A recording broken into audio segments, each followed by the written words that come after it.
with Dr. Melissa Hershberg, taking a closer look behind the latest medical headlines. And the World Health Organization recently recommended we cut our daily sugar intake in half. My goodness. And so we have to talk about the guidelines with sugar, but I remember them making an assault on salt years ago. Now it's sugar they're taking on. Yes. So now it's sugar. So the current guidelines since 2002 have said that sugar shouldn't make up more than 10% of our caloric intake. Now they're saying let's cut that even further. It shouldn't make up more than 5% of our daily caloric intake.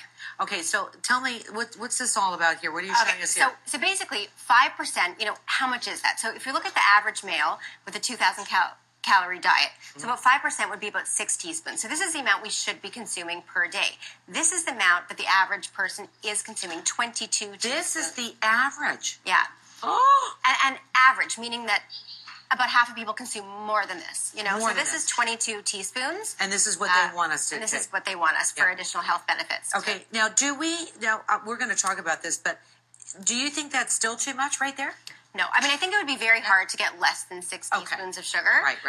Especially since there are natural sugars in a lot of the foods we eat, like fruits and milk. Yeah. So I think going less than that would be far-reaching, but... Okay, so now we know we have to change things up. Yes. Not only because they said so, but because that's shocking to me. Exactly. Yeah. So we know that sugars, when we eat them, they absorb quickly into our bloodstream. They spike blood sugar. They spike insulin. And this has been implicated in increasing rates of diabetes, heart disease, obesity, and we have a worldwide epidemic of obesity, so we need to do something. So this is a good guideline. Now, when you want sugar, yes, do you want more sugar after you have sugar? Like, does it make you want to have more? Yeah, in some people, for sure. They eat sugar, and it just causes them to crave more and more. There's certainly, sugar addiction. Sure. And you talk about spikes. Yeah. And so to feel good, you want something sweet, so that just makes you feel better, right? Right. It does that to you, too.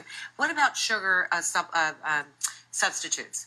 So, that's the problem, right? So if you look at, a can of pop, it has about 40 grams of sugar. Sure. So people say, okay, if you want to cut the 40 grams, let's go to a diet pop. Mm-hmm. But that's not, then you're looking at artificial chemicals, and there's some evidence showing that even if it's an artificial sweetener, it still will spike your insulin level. So I think what we want to do is change our palate. Right. Let's get used to eating things that aren't as sweet. So how do we know how much we're taking in already? So that's a good question. So most people have no clue how many calories they eat. And even if they do, they have no clue what 5% looks like and what 25 grams of sugar looks like. So a good place to start is if you're eating a packaged food, look at the label. Okay. Okay, so on the label, it will tell you the grams of sugar.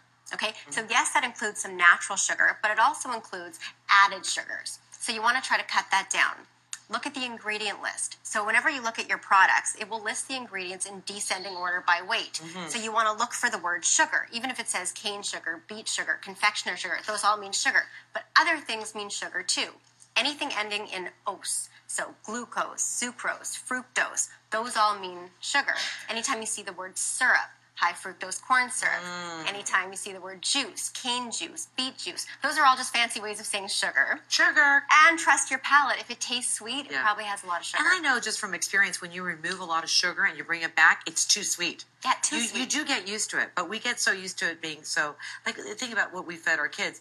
We're going to look at some sugar cubes right now, and you just told me a really interesting story when you were a young dancer, right? Well, so when I saw the sugar cube, it brought back a memory. So back when I used to do gymnastics, before we did our floor routine, they'd sometimes feed us sugar cubes to give us a little extra pep. Wow, see? But anyhow. Okay, so top sugar shockers. So sugar shockers. Yeah. So sometimes foods we think are healthy actually aren't. So if we look at a few examples, this is a skim milk vanilla latte, 30 grams of sugar. So right there in that one drink, you're eating more than you should consume the whole day. But wait a minute, it's skim milk.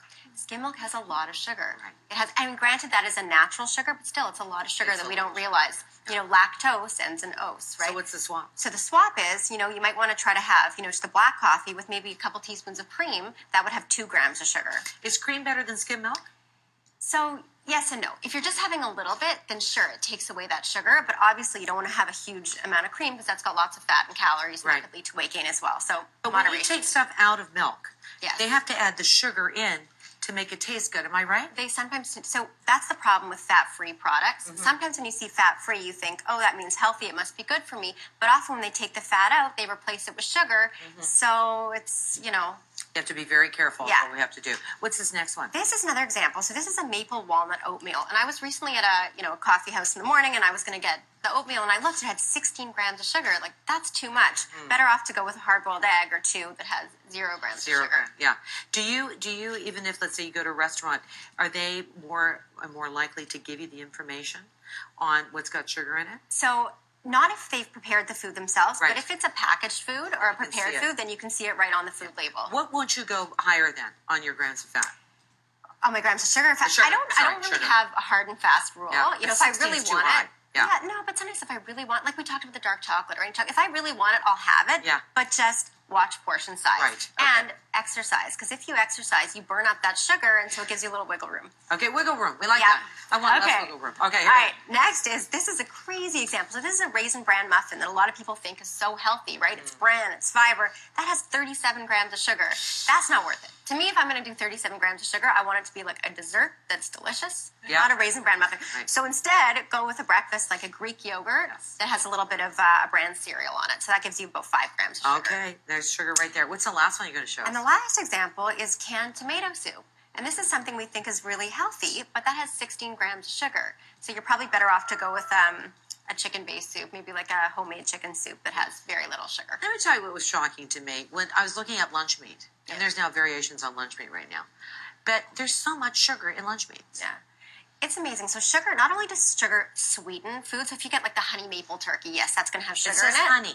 Yeah, it says, well, there you That's go. your Honey clue. also means sugar. Right. But also sugar is used as a preservative. So by putting sugar in things like white bread, it's not that it tastes sweet, it extends the shelf life. So if something's lasting on your shelf for a month, you got to wonder, like, why is that? Why is it there? Yeah, right? Yeah, that's right. Yeah. Well, listen, thank you so much for coming, and we got to cut down our sugar. You in on it? Because I am. We're going to do that.